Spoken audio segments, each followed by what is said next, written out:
Rejoice, my fellow peasants, for a knight of Bretonnia provides your shield. And today, guys, we're back with a showdown between Bretonnia, who shall be led by the Fey Enchantress, and the Greenskins, who are going to be led by Warthog the Great Green Baconator. So on that note, guys, let's jump right into this match and have some fun. So as far as the army goes, we're actually going to be going pretty elite as it pertains to infantry, which is pretty uncommon for Bretonnia.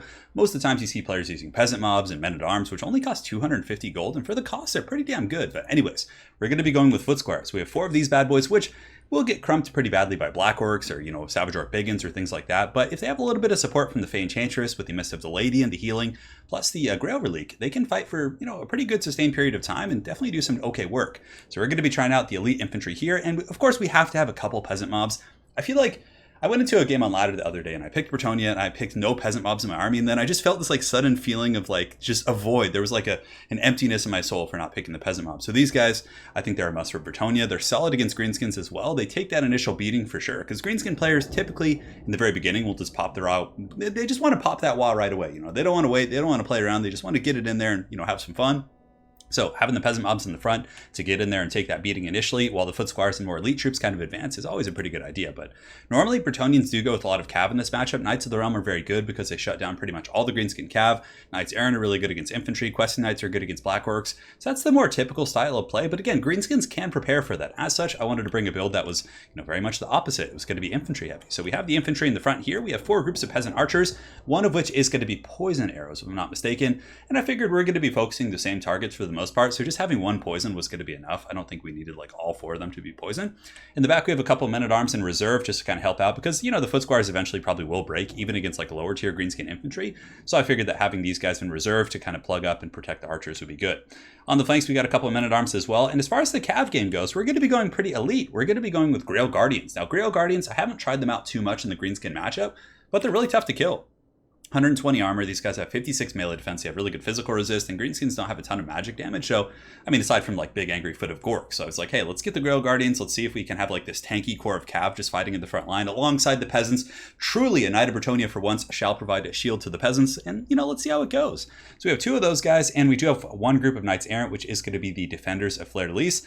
And they're just a good kind of shock cav in the front line for the cost. 58 charge bonus and just good stats to boot. Fey Enchantress, of course, for the leadership, and that's pretty much it. So for my opponent's army, his army is also quite unorthodox. I was expecting Biggins and maybe Black Orcs, but his entire front line is just going to be goblins. I think it's goblins with gold chevrons, so these guys actually have pretty good combat stats. 25, 36, 25 really isn't bad, and 68 leadership. That's not terrible, but they are pretty expensive with triple gold chevrons, but I have seen this in the past, and it certainly has its potential. We got Warthog here, and it looks like Warthog is going to be going for a big fat foot of Gork. He's coming in, and that's going to be really, really good against my Grail Guardians if he gets that off. Up on the high ground, we got Forest Goblin Spider Riders. We have Orc Boar Boy Biggins in the back. Archers here in the secondary line. Spider Riders, and yeah, just a bunch of archers. It really looks like he's just trying to hold my forces in place using just chaff and then foot of Gork me to death. So we'll see how that goes. Should be really interesting. And it looks like in Deep Reserve, he does have a Night Goblin Shaman who's going to be hiding, and some Pig Cav as well. So he does have Orc Boar Boy Biggins, Forest Goblin Spider Riders, and I think it's pretty much the same thing up on the high ground. Yeah, Orc Boar Boy Biggins as well. So let's get this show on the road, guys, and have some fun. My apologies for the long introduction. I have a little bit of a cold right now. I don't know if I do, or I just feel lightheaded and all over the place. So forgive me if I ramble. But anyways, battle's underway here. Fey Enchantress is going to be popping that sweet, sweet Arcane Conduit to make sure her Winds of Magic are at their peak performance. And as far as the spells for the Fey Enchantress, we have Earthblood. We have the Shield of Thorns, which is a really good ability. Super underrated, actually. If you guys look here, it does give 22% physical resist, 25% weapon damage. That's really good, especially when you're using these big alpha strikes with cav. And even for your foot squires and stuff like that, giving them physical resist against Black Orcs and the extra punch with the weapon damage is really, really solid. So we are going to be advancing here. He has taken the high ground. His archers have 140 range against my 160. So I do have the advantage here. Granted, I am advancing mostly with my peasants and my foot squires first. So he's going to get a couple good volleys. And the peasant mobs are going to be colliding with the goblins, but these are no mere goblins. These are the elite of the elite, the Uruk-hai of goblins. And you can see here a couple of volleys are going to be going into them on accident, but I will be scooting forward and shooting at the Orc Air Boys here in a second. So trying to force a cav fight out here in the flanks. The Grail Guardians will make pretty quick work of this formation here, so I figured let's try and make that happen. Peasant mobs just get annihilated by that Orc volley, and the foot squires now are going to be engaging versus the goblins in front, and the wall is going to be popped, so those goblins are actually going to do a ton of damage to my foot squires. They have gold chevrons, there's archer fire coming in as well. And yeah, just a lot of pressure coming in. You can see my guys taking a beating. So I do respond in kind here using an Earthblood to try and top my guys off. And we should win a couple fights here. Grail Guardians are going to be surging forward to help out. And I figured, hey, let's charge the infantry. And even if he does counter charges, he would have to get through our infantry as well. But Guys, it looks like a big foot of Gork is coming down from the Prophet. This is going to be a painful one. Here it comes, and boom, the foot is dropped. And the Grail Guardians are put in the trash can. So that's kind of your worst fear when you bring Grail Guardians. That was like terrible situation. In the front line, the Goblins are actually trading pretty evenly. Now, this Foot Squire group did lose because of the Archer fire, but the other ones, of course, are going to be winning. So the Goblins here are getting crumped pretty good, and it looks like these Night Goblins are no mere Night Goblins. They are the RORs. So my Foot Squires are actually losing. So my Elite Infantry, which I was expecting to win, not doing so hot. So on the flanks, Grail Guardians are going to be helping out here against these guys. Chalice of Potions in the back does bomb those Air Boys. And now there's going to be a lot of pressure coming from over here. So Forest Goblin Spider Riders and more Angry Pigs coming up and around here, but I do have some Men-at-Arms in reserve in the back line, like I said, so they're going to be able to surge in and probably muck those guys down. And here we have a pretty big pit fight. The other group of Grail Guardians is going to be fighting here with the Peasants, and with the Fey Enchantress nearby. Of course, she does lend the Mist of the Lady and other draining effects. We should be able to win this fight pretty easily. And you can see there's going to be some juicy magic coming down to heal these guys. Yeah, Grail Guardians are really linebackers if they're not Foot of Gork, of course. So in the back, the Men-at-Arms are trying to hold off these Spider Riders, and the Greenskin Archer line is definitely getting the best of my Archers. He's able to collapse with more pressure. So you can see here the Rusty Arrows and all these Orcs are definitely doing a ton of work, just kind of peppering down my forces. My Archers here are buckling, my Men-at-Arms here are having some problems. But these Men-at-Arms should be able to kind of fall back, and we still do have the Defenders of Fleur de Lis who are going to be quite helpful, getting a decent little charge in the back of these pigs. Some nice lances coming in, and yeah, it's just really just a grindy fight. Balance power is a little bit in the favor of my opponent here, but I still do have something that's going to be really strong for me this entire game, and it's basically the Fey Enchantress blob. So Fey Enchantress teamed up with Grail Guardians is so powerful. I mean, it's just takes forever to bring those guys down. So she's helping the drain here, and it looks like these Men-at-Arms and Peasant mobs should be able to win the fight versus the Goblins and the Spider Riders with the support of the Fey Enchantress. So in the back here, the Men-at-Arms and the remnants of the Defenders of Fleur de Lis should fight for quite some time. I do have a Grail Relique, which didn't help out too much in the front line, just due to the sheer shock of damage coming in. But here in the back line, kind of buffing up these Men-at-Arms and some of these Knights here, it's going to be good. And you can see they're actually fighting. And one thing about Orc Borboy Biggins is they have okay shock damage with their bonus first large, but in general, their combat sets are just terrible in sustained combat like this. You can see they have like 22 melee defense, I think, and yeah, like 22 melee attack. So they're going to be getting grinded down, even by like cheap Men-at-Arms. And I realized I kind of had this fight won over here for the most part. The Peasants and company should be able to beat the Goblins, or Men-at-Arms should, and we are able to break the Warlords boys with our Grail Guardians. So I'm like, all right, let's just, hunker up right here, get the Fey Enchantress, get that drain going down, and you can see the Mist of the Lady is going to be helping a lot, lowering melee attack, doing perpetual Mortis Engine style damage, and I get the Grail Guardians into the back, and I'm like, I need to shut down the Rusty Arrows. These guys have just been shrekking me this entire game. So the Brave Knights of Bretonnia are going to be coming back here, and I mean, these are guys who, found the Grail, but Warzog cares not. Oh, and another Foot of Gork coming down, which does a bunch of damage to my troops in the back. It definitely crumps my Men-at-Arms pretty bad, but not too many good targets here. The Grail Guardians might have been a better target, but I guess they're really beat up anyways. And a really good effigy of the Git is going to be pinning these guys in place. They're wavering, but the favor of the Fae is going to keep them fighting, maybe? No, it's not. So they're going to break. Yeah, and the Orc Archer line, I gotta say, has been doing really good, and that's something that a lot of people don't really respect. Orc Airboys, even though it doesn't say armor piercing, they still have 6 AP damage compared to like 2 or 3 of Goblins, I think, so they do some pretty good work. But anyways, realizing I need to shut this down, the Fey Enchantress is going to be leading a charge with the Defenders of Fleur de Lis back here. We're going to be trying our best to kind of re-secure this back line. You can see the Men-at-Arms and the Peasants of Bretonnia, they're surging back here to help their fallen knights. They're going to be recovering the Grails. Is it a Grail? Is it just one Grail? I don't know the one in this class, but anyways, here, the Men-at-Arms are going to be fighting, and we should be able to make really quick work of the Rusty Arrows. And finally getting rid of those guys has been, oh man, they've been such a bane all game. Their armor sundering has just been opening up so much damage for the Orc Airboys. In the back line, we have some loose combat and skirmishing as well. Some Forest Goblin Spider Riders are kind of sweeping up my back line and trying to chase down the remnants of my archers, which is a really good play, because if they do come back, they can certainly cause some issues. And the Grail Guardians also came back, so, they are providing the shield to these peasants here. Chalice of Potions in the distance is going to be raining fire on those Orc Airboys, which is quite good. And the Grail Guardians are able to clean up the Spider Riders, but there's going to be a second resurgence of these guys coming in. So can the very tattered, beleaguered Grail Knights fight against the Spider Menace? We'll find out here in just a minute. And as far as models left, we've got 13 here, and it looks like 6 there. So 19 in total. One of them's getting pretty beat up here, but 190 HP, and those guys are still fighting, so quite happy about that. And over here we have like a really just epic cataclysmic fight.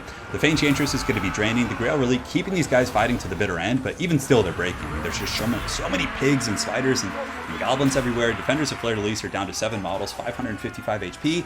And we do also have the Foot Squires who have 17 models, but that Mortis Engine effect, it really is just adding up over the course of these long grindy fights, and these 53 Men-at-Arms here are actually confident with the Grail Relique kind of helping them out.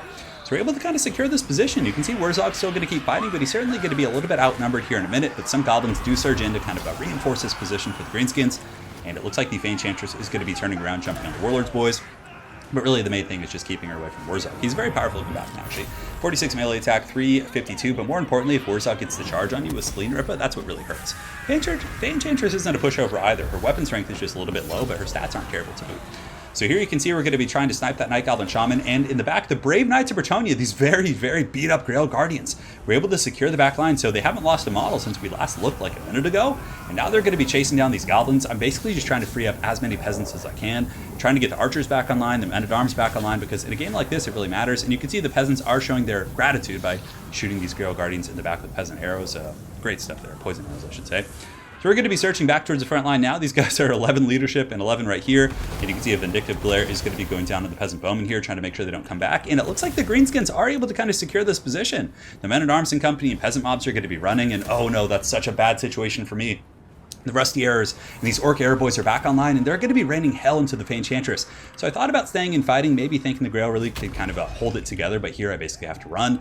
But fear not, for the Knights are coming back. The Grail Guardians are returning from their quest, their Grail quest, and they're going to be coming back to help out against Warzog and Company. But the Orc Archers are still a pretty steady menace here. Bounce Fire's a little bit even, a little bit in my opponent's favor, maybe. I would say it's like damn close here.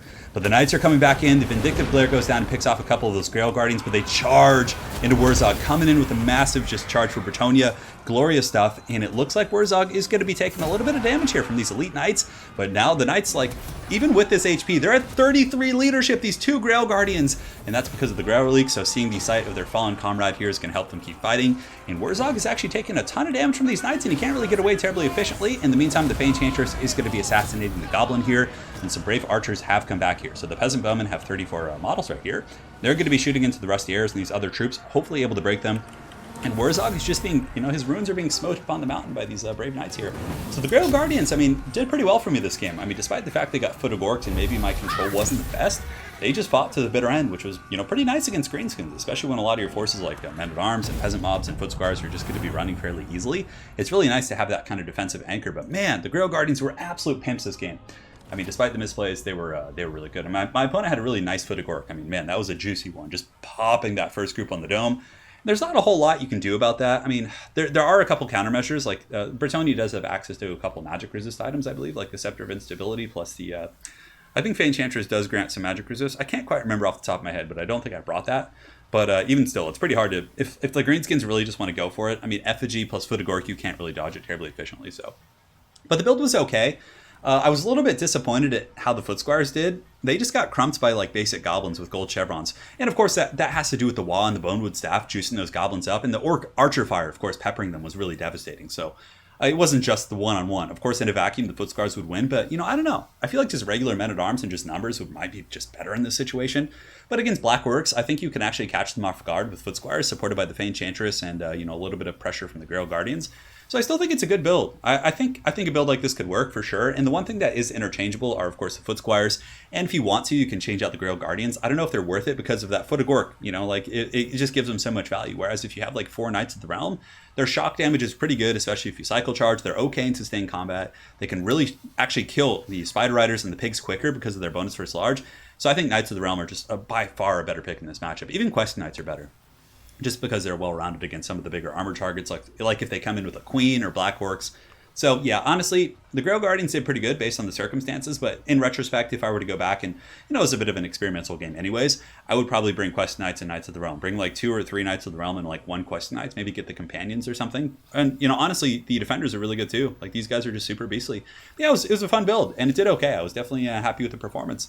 And my opponent's build was pretty badass. It caught me off guard. Like, just little goblins just getting all cheap there and actually holding surprisingly long. The Orc Archer line was really devastating for sure. And that was partially due, in fact, I didn't bring Knights of the Realm. I didn't bring things to really pressure the back line.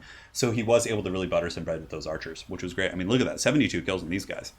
Yeah, Spider Riders are always really good. They have high melee defense, they have poison, they really kind of pump the brakes of the Bretonnia Knights and allow Footed Orcs and Archer Fire to really come in and pepper. So that was a great build. It was a really fun game. So well played to my opponent, Random Mix. Hopefully you guys enjoyed this Bretonnian versus Greenskin game, and we'll see you guys on the other side. Take care.